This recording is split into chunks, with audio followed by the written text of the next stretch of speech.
We're in California with Acura driving the all-new ADX. Prediction, Andrea, this will be their best seller. Here we go.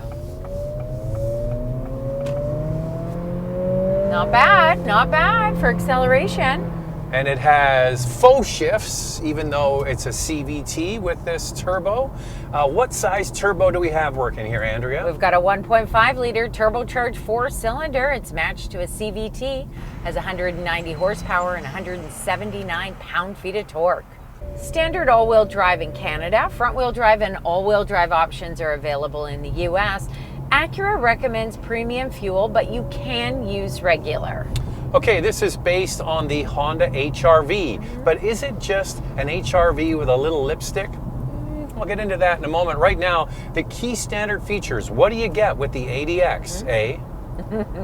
The base model comes with a 10.2-inch digital driver display, a 9-inch touchscreen, wireless, Apple CarPlay and Android Auto, wireless charger, an 8-speaker Acura premium audio system, leatherette upholstery, heated front seats, an 8-way power driver's seat, manual passenger seat, heated steering wheel, panoramic sunroof with power shade, a power tailgate with walk-away close, and Acura Watch driver assist technology. In the US, not all these features are standard, but they are available, including a heated steering wheel and the panoramic sunroof. Instead, a moonroof is standard in the US. Well, in the few hours we've been driving this ADX, I can definitively say it is not an HR-V with some lipstick on it. They actually put some thought into this, and I'm going to go out on a limb early in this video, Andrea, and predict, I actually said at the beginning, I think this is going to be the best seller for Acura. I think it is. You know what? Acura needed this. They needed a subcompact SUV, and I think a lot of consumers are going to be thrilled that it's finally here with the ADX. This gets a sport-tuned suspension. Yes, it's matched to a CVT. I mean, I would like to see an automatic transmission with a premium luxury brand, but Honda makes a good CVT. So I actually don't mind it in this model. We had a big discussion about it with the executives here in California last night, and we kind of went around it. I said, you know, you used to have a dual clutch in the ILX. Why can't you use that? But I kind of came to the realization, and I think a lot of people out there as well, the enthusiasts will say it should have a torque converter or a dual clutch, but the average consumer shopping for a family vehicle to do family duty stuff, they just don't care. They don't care. And they're looking for comfort. Does it do the job? Does it get to where you need to go? Does it deliver pretty good fuel economy? Check, check, and check.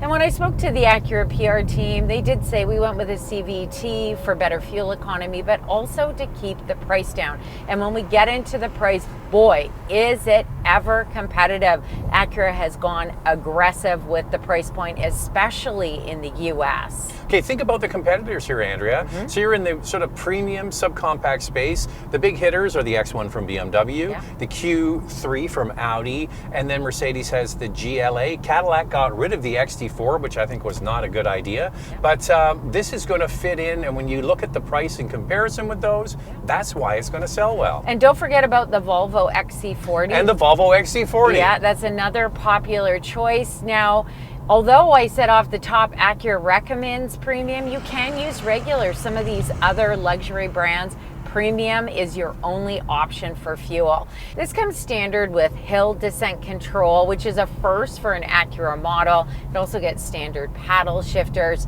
and active noise cancellation. Acura really focused on creating a quiet cabin in this model. They've used a lot of insulating materials throughout the vehicle. And that's one of the reasons why it feels different than the Honda. It's on the same platform as the HR-V. The wheelbase is the same length. However, this vehicle is longer overall. They have a longer nose on it, so a longer overhang, and same at the back. So dimensionally it is bigger. However, it's on the same platform, so on the inside the amount of legroom and stuff will be almost identical. And it shares the same powertrain with the Integra, but has less power and torque. Now, on power, this isn't going to set the world on fire, Andrea, but it's going to be a good commuter vehicle for people using it as an urban runabout, and that's what it's designed for. You know, if you're looking for a really engaging and dynamic drive, the BMW X1 and even the Mercedes-Benz GLA, it really fits the bill, those two models. But this is more a blend of comfort, refinement, and add a little bit of sportiness. And I think that many consumers are looking for this sort of drive. You go on a long trip and it just feels comfortable. So some people are going to say, Zach, you should, it's an Acura, it's a premium brand, and it's got a CVT. But you know what? You think about all of those Toyota and Lexus hybrids all have CVTs for the most part, and nobody's complaining about that, and they're buying them in huge numbers. So consumers vote with their wallet, and they're just not that upset about this. Yeah, an eCVT is different than a CVT on those hybrid models. But it's not that quick, engaging, shifting thing like you get with an X1. Yeah. Off the top, acceleration is pretty good, and when you're on the highway, passing power is fine. This is fine. Yeah. That's the great thing about having a turbocharged engine. It really makes up for a lot of the power that you want for those quick maneuvers. The other thing is the steering has got a nice insulated feel to it. Sure, you feel the road, but you feel that it's tuned for more of a premium product. And as soon as you drive away in this, right away you're like, oh yeah, this is quite nice. When we got in this model, I thought for sure it was going to have super light steering, but really it's got some great feedback. It feels a little bit heavier.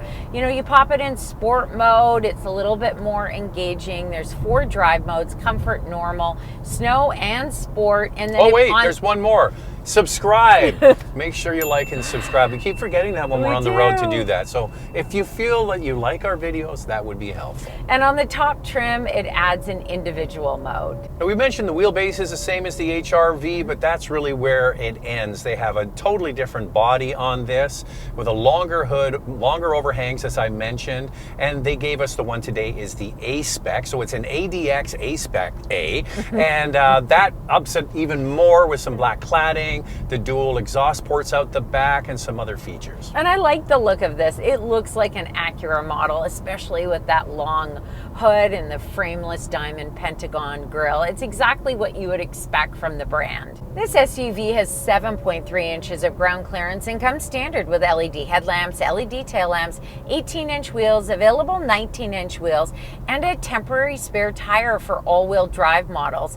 In the US, the front-wheel drive models have a tire repair kit. Other available features include LED fog lights and power folding exterior mirrors. Now, on the inside, this is where you can see elements of the HR-V. It shares a platform with Honda Civic.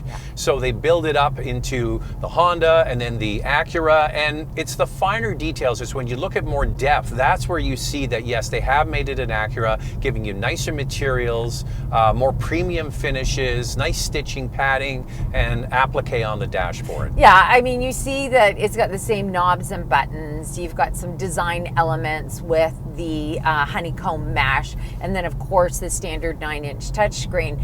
But yes, it does feel more upscale, a little bit more sophisticated, what you would expect from Acura. More soft touch materials. This comes standard with leatherette upholstery, and then when you move up to the A-Spec model, you have leatherette as well as this faux suede, and then the top trim offers leather. And there are a variety of color combos from ebony to this red that we have. In the US, you also get a new orchid interior color, which is quite pretty. Unfortunately, we don't get that in Canada. But I like the fact that they didn't screw it up. They didn't give us weird stuff. They just gave us stuff that works. Like the switchgear on the steering wheel, the switchgear for the HVAC controls, the center console. And look at this, Andrea, a real shifter in the center, but the big panel roof makes it feel upscale. Yeah. And so I think the way they've put it all together, somebody who's buying this, considering the price, once again, is going to be quite happy. There are a couple of little things. One, I don't think they can get around. The door cards are small for the water bottles. There's 2 cup holders, but one is here and one is there. So storage space isn't huge, and try raising that seat up. Yeah, there is no height adjustment, unfortunately, on the power passenger seat. It's just 4-way. I think that's unfortunate because if you've got older people who are getting in and out of the passenger seat, a height adjustment is helpful. And they think that this is going to be popular with empty nesters too, right? For sure. Now, some design elements to the interior for A-Spec models include a flat bottom steering wheel. You've got the chrome on the shifter, sport pedals, and then some A-Spec badging. So it's quite unique. The base model has more high gloss black trim. This one has more of a silver matte trim, which I prefer. And all of the ones that they have here today are all A-Spec. It would be nice to see the regular car. The one we saw at the, was it the LA Auto Show? Yeah. I think they were all A-Spec as well. Yeah. So we've yet to see the base trim in the wilds. Acura has added body stabilizing seats, which are actually really comfortable, providing some good support, especially on longer trips. One feature this ADX is missing is heated rear seats. I think that is a bit of a miss. The back seats, though, I will give them credit. They carried the same motif from the front seats into the back, and the comfort of the seats is actually similar to the front seats. So that's good. We noticed that in the Integra model. Remember, we were driving it and they didn't carry this into the back. It was just like a plain red. So it's nice to see this. But you know what people said? But the original Integra Type R didn't have that. It's like, well, things have changed. So there you go. Oh, one thing we can't show you really on here is, or explain, is the sound system because of copyright. If we play a song, they knock that down. But this has a new Bang & Olufsen sound system. They moved away from ELS. And then they moved to Bang & Olufsen. The one cool thing is it's got speakers up here in the headliner, just filling in the sound a little bit. And I gotta tell you, I'm pretty impressed. I think the Bang & Olufsen sounds really good. It's crisp and clear. Whether a song has more bass or less bass, it really picks that up. I think it's a nice addition. Do you know, little fun fact, Andrea, we love our fun facts on the video. Bang & Olufsen in 2025 going to be turning 100 years old. Gosh, long time. Available features include a 12-way power driver's seat with driver's seat memory, driver's seat lumbar support, a 4-way power passenger seat, ventilated front seats, heated steering wheel, Google with Alexa built in, that 15-speaker Bang & Olufsen sound system, surround view monitor, white ambient lighting, front and rear parking sensors, remote engine start, and a hands-free power liftgate.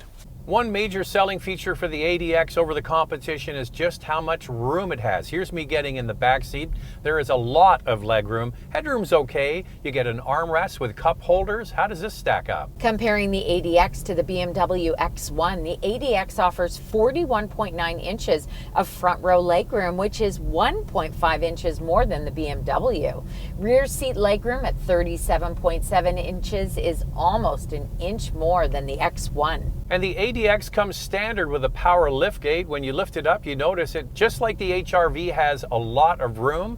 With this model, because it's all-wheel drive, when you lift up the floor, you see that's where they hide the temporary spare tire. Cargo space behind the rear seat for the ADX is up to 24.4 cubic feet, and overall cargo space up to 55.1 cubic feet. Both areas are a little less than the BMW. A positive for the ADX is that it offers a lower liftover height of just over 27 inches, making it easier to load heavier and larger items.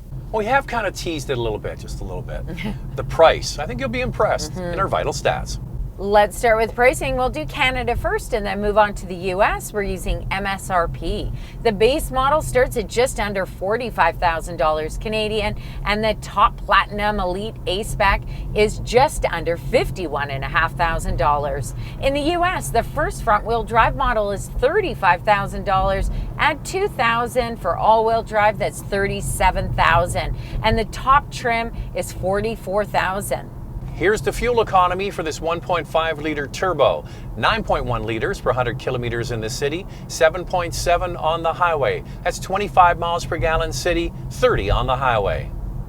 The ADX is not rated for towing. The warranty is 4 years, 80,000 kilometers, or 50,000 miles. Lightning round. Two things we like to see improved. Thrilled Acura has added a subcompact SUV to the lineup. I think with the price, this thing's going to sell like crazy. What I'd like to see is a height adjustment, even if it was a manual height adjustment on the passenger side. That's what I was going to say. Okay, I'm going to go with heated rear seats. There you go. Throw that in. All right, there it is. It's the Acura ADX. But really, what do you guys think of that? Thanks for watching. And if you like what you see, subscribe, and we'll see you next time.